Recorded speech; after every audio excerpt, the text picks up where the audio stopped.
Hello. I don't remember the name of the book. This is ASMR game. It's like your head were made of rocks.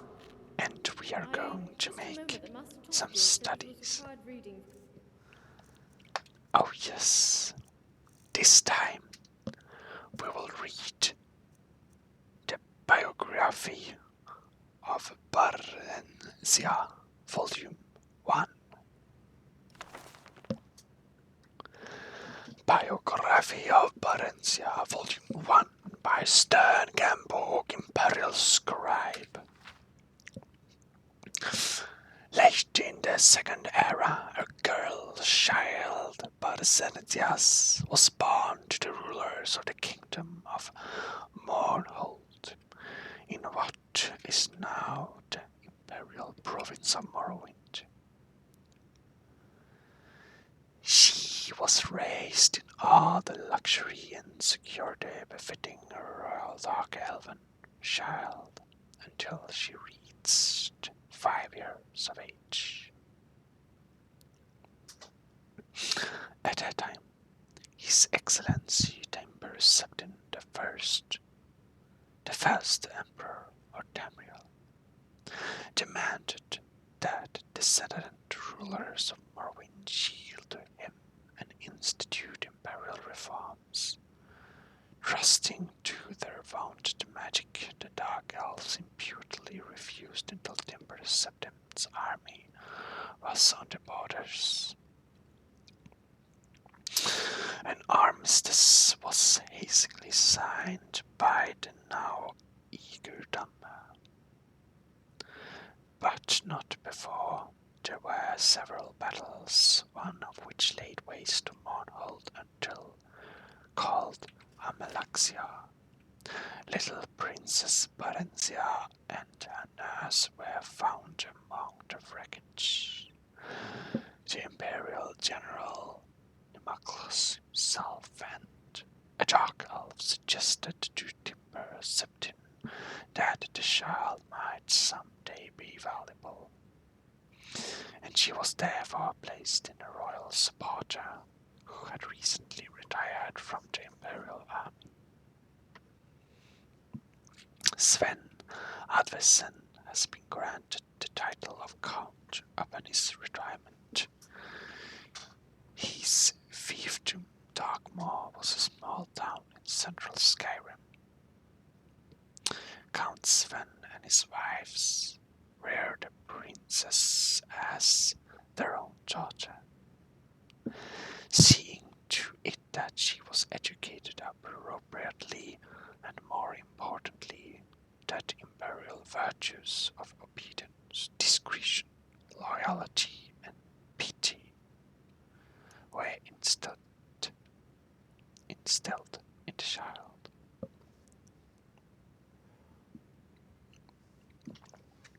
In short, she was made fit to take her place as a member of the new ruling class of Morrowind. The girl Barenziah grew in beauty, grace, and intelligence. She was sweet-tempered, a joy to her adoptive parents and their 5 young sons, who loved her as their elder sister.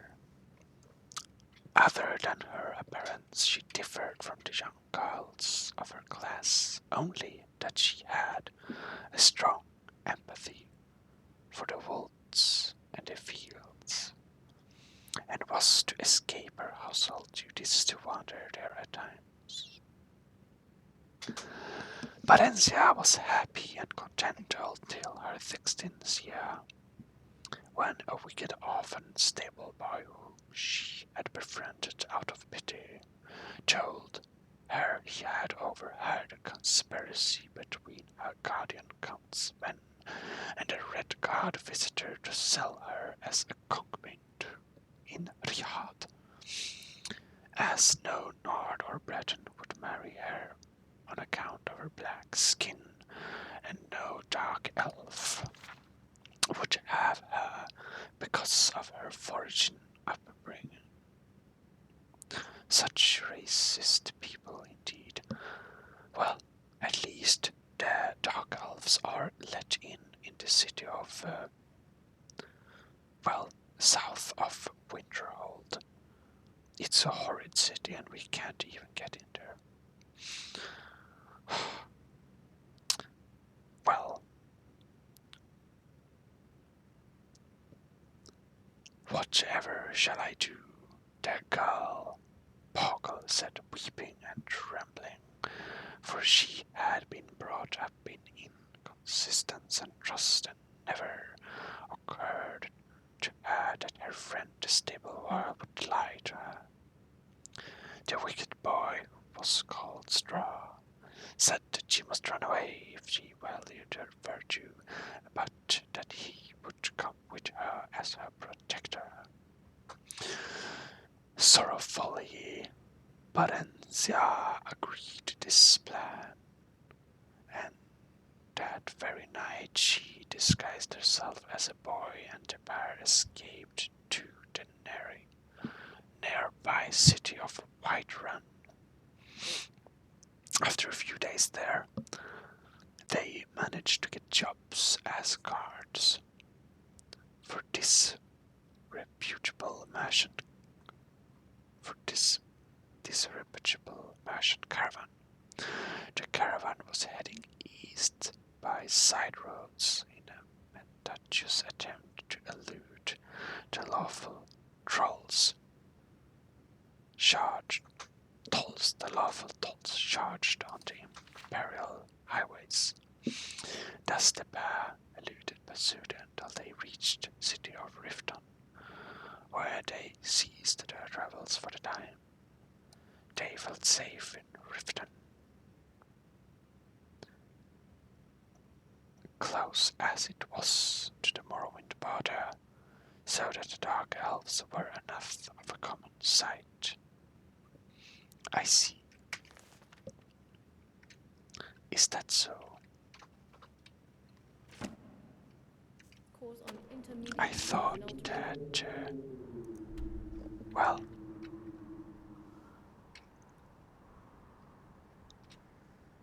find location, what? Oh wow, I didn't know that feature.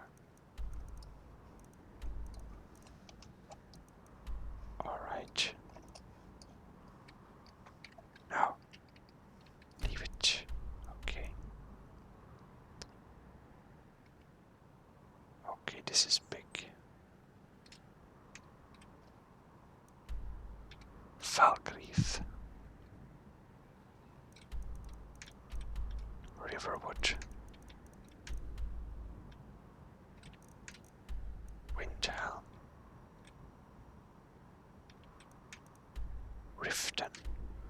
I wonder if Rifton and Riften is the same place. Maybe Riften is a good city to live in.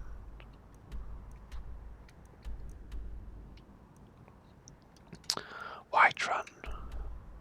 I have spent too much time in earlier characters. So I'm thinking that Markarth I want to have a house in. Okay, Solitude, absolutely. Dawnstar, definitely not.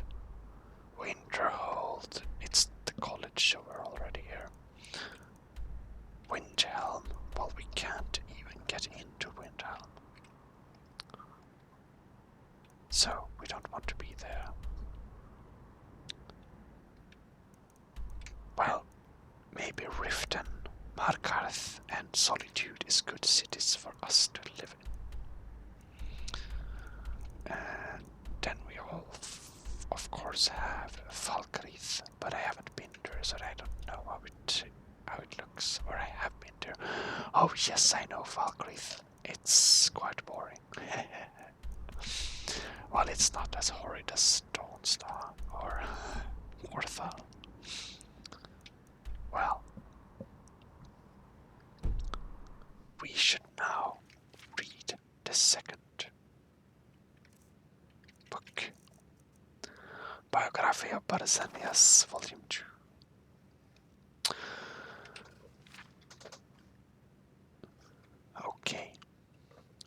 first volume of this series told the story of Barenziah, Ordinaries to the throne of Mornhold until her father rebelled against the excellency that beset him the first and brought ruin to the province of Morrowind. Thanks largely to the benevolence of the Emperor, the child Barenziah was not destroyed with her parents, but reared by Count Sven of Dagmar. A loyal imperial trustee, she grew up in a beautiful and piteous child, trustful on her guardian's care. This trust, however, was exploited by a wicked orphan stable-boy at Count Sven's estate,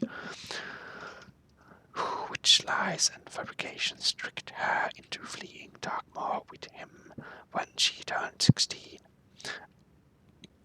After many adventures on their road, they settled in Riften, Skyrim. Riften.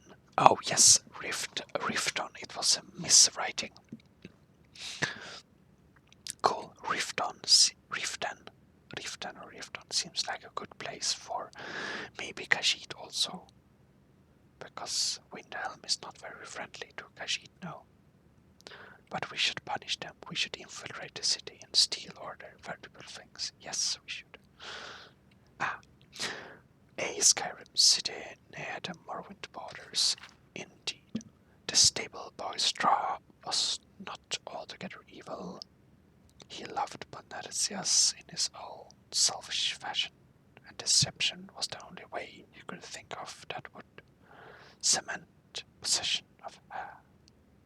She, of course, felt only friendship toward him, but he was hopeful that she would gradually change her mind. He wanted to buy a small farm and settle down into a comfortable marriage, but at the time, his earnings were barely enough to feed and shelter them. After only 2 short time in Riften, Straw fell with a bold Flanatius. Khajiit. I read Khajiit. What is this? After only a short time in Riften, Straw fell in with a bold villainous Khajiit thief, who now named Thaddeus, who proposed that they rob the imperial commandant's house in the central part of the city. Therian said that he had a client, a traitor to the Empire, who would pay well for any information they could gather there. Barenziah happened to overhear this plan and was appealed. She stole away from the rooms and walked the streets of Riften in desperation, torn between her loyalty to the Empire and her love for her friends. In the end, loyalty to the Empire prevailed over personal friendship, and she approached the commandant's house, revealed her true identity, and warned him of her friend's plans. The commandant listened to her tale, praised her courage, and assured her that no harm would come to her. He was none other than General Simontius, who had been scouring the countryside in search for her since her disappearance, and had just arrived in Riften. Hot in pursuit, he took her into his custody and informed her that far from being sent away,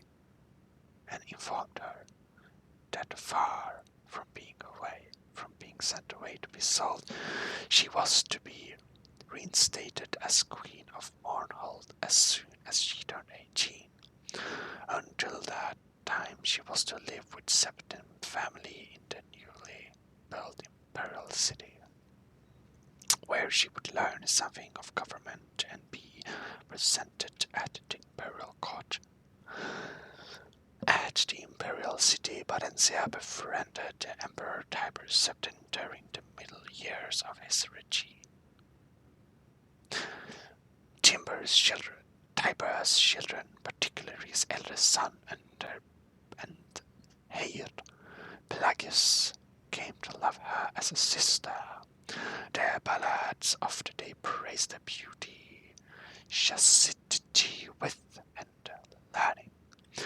On her 18th birthday, the entire imperial city turned out to watch her farewell procession, but immediately to her return to her native land. Sorrowfully as they were at her departure, all knew that she was ready for a glorious destiny as sovereign of the kingdom of Mournhold. Well, that was a nice book. Let's lead the third part. That's very interesting. This Khajiit has actually gotten some good political insight thanks to this. Reading this, Khajiit is much more prone towards the Empire, as the Stormcloaks seem very racistic against the Khajiit. Well, it's sure that many Khajiit is thieves. This Khajiit also. But that is only because this Khajiit has no choice. Them evil persons, they deserve. Indeed. This Khajiit is not even let into the city of Winterhelm. That is very, very, very disturbing. This Khajiit has loads of money. This Khajiit only steals from the well-rich with too much money. This Khajiit, well, she doesn't have a home, that's true, but that's because we don't have the money to buy one yet. This Khajiit is very glorious, much better than any Khajiit or any other creature, and wears the best clothing that one could acquire in the entire Skyrim. But the Khajiit is not let in to the city of Winterhelm. Khajiit has little understanding for that some Khajiit are not let into the city. But Khajiit also know that some of the Khajiit that are not let into the cities are very shady. More shady than this Khajiit, so. But it's still a horrible way to see the Khajiit. Now, let's read Biography of Barenziah as Volume 3. In the second volume of the series, it was told how Barenziah was kindly welcomed to the newly constituted imperial city by the High Emperor Tiber Septim and his family, who treated her like a long-lost daughter during her almost 1 year stay.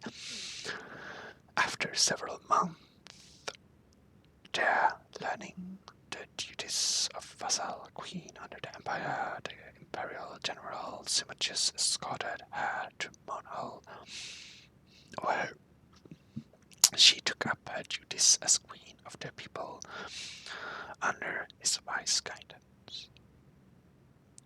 Gradually they came to love one another and were married and crowned in the splendid ceremony at which the emperor himself officiated. After several hundred years of marriage, a son, Halith, was born to the royal couple amid celebration and a joyous prayer. Although it was not publicly known at the time, it was shortly before his blessed event that the staff of Shaus had been stolen from its hiding place deep in the Mournhold mines by a clever, enigmatic horde known only as the Nightingale.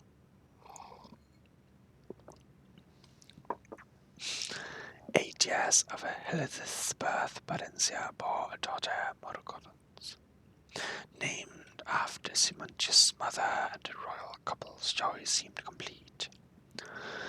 Alas, shortly after that, relations with the Empire mysteriously deteriorated, leading to much civil unrest in Mournhold. After fruitless investigations and attempts at reconciliation, in despair, Barenziah took his young children and traveled to the imperial city himself to seek the heir of then Emperor Uriel Septim VII.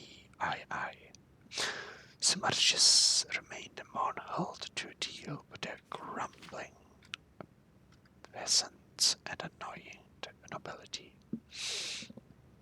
to what he could only stave off an impending insurrection.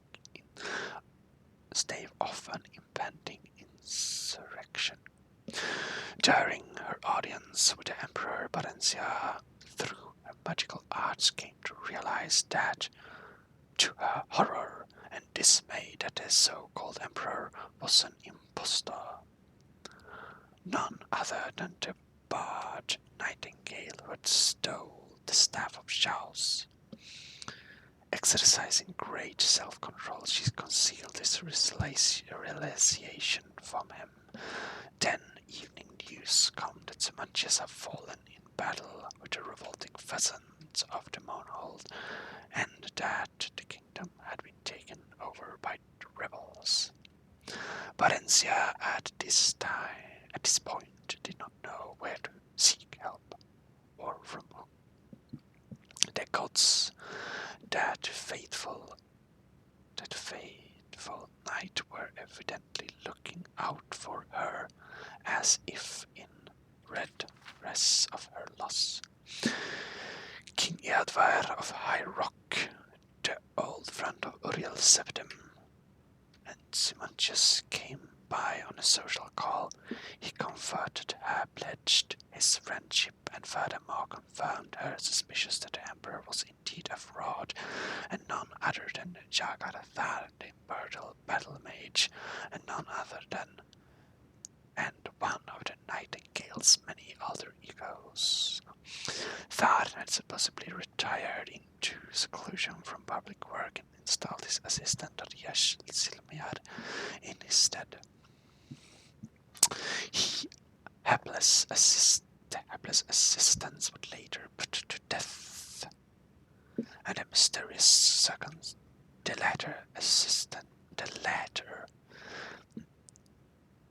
the hopeless assistants would later put to death under mysterious circumstances. Yes, supposedly a plot implicating her had been uncovered, and she had been summarily executed. However, her ghost had appeared to Edaware in a dream, and revealed to him that the Emperor had been kidnapped by Tharn and imprisoned in an alternate dimension. Tharn had then used the Staff of Joust to kill her when she attempted to warn the Elder Council of his nefarious plot.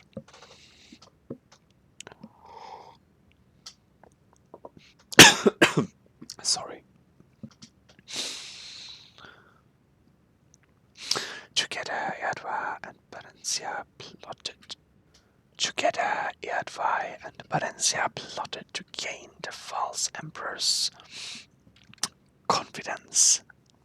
Meanwhile, another friend of Rias, known only as the Champion, who apparently possessed great inherent untapped potential, was incarcerated at the Imperial dungeons. However, she had access to his dreams, and she told him to bide his time until she could devise a plan that would effect his escape. Then he could begin on his missions to unmask the impostor. Barenziah continued to charm and eventually befriended the Ersatz Emperor by contriving to read his secret diary. She learned that he had broken the Staff of Chaos into 8 pieces and hidden 10 far-flung locations scattered across Tamriel. She managed to obtain a copy of the key to Ria's friend's cell and bribed a guard to leave it there, as if by accident. Their champion, whose name was unknown even to Barenziah and Ayadwire, made his escape through the shift gate Ria had opened in an obscure corner of the Imperial dungeons, using her already failing powers. The champion was free at last, and almost immediately went to work. It took Barenziah several more months to learn the hiding places of all 8 staff pieces through snatches of overheard conversations and rare glances at Tharen's diary. Once she had the vital information, however, which she communicated to Ria forthwith, who in return passed into the champion, she and Edward lost no time. They fled to Wayrest, his ancestral kingdoms in the province of High Rock, where they managed to fend off the sporadic efforts of Tharans and henchmen to hold them back to the Imperial City, or at the very least obtain revenge. Tharn. Whatever else might be said of him was no one's fool, save perhaps Barenziah's, and he concentrated most of his effort tracking down and destroying the champion. As all now know, the courageous, infatigable, and forever nameless champion was successful in reuniting the 8 surrounded sunlit pieces of the Staff of Chaos. With it, he destroyed Thorn and rescued the true Emperor Olios Septem VII, following that what has come to be known as the Restoration. A grand state memorial service was held for Simontius at the Imperial City, befitting the man who had served the Septim dynasty for so long and so well. Barenziah and the good King Edward had come to care deeply for one another during their trials and adventures, and were married in the same year shortly after the flight from the Imperial City. Her 2 children from her previous marriage with Simontius remained with her, and a regiment was appointed to rule Mournhold in her absence. Up to the present time, Queen Barenziah has been in Wayrest with Prince Althis and Prince Morgas. She plans to return to Mournhold after Eadward's death, since he was already elderly when they wed. She knows that event, alas, could not be far off, as the elves reckon time. Until then, she shares in government of the kingdom of Wayrest with her husband, and seems glad and content with her finally quiet and happily unremarkable life. I know what you want. Oh, well. Here. I don't want to see you. What do you need? These books poorly. It's going to stay pristine. Are we clear? Oh, yes, sir. Thank you, sir. Oh well, that was an interesting story indeed. So now we read all the biographies of Barenziah. And well, Enchanting services are one of the few things that keep us in touch with the rest of Skyrim. oh well. So that was much story reading, and I will say thank you very much for watching, and I hope I will see you the next time. ASMR Gaming. Ow.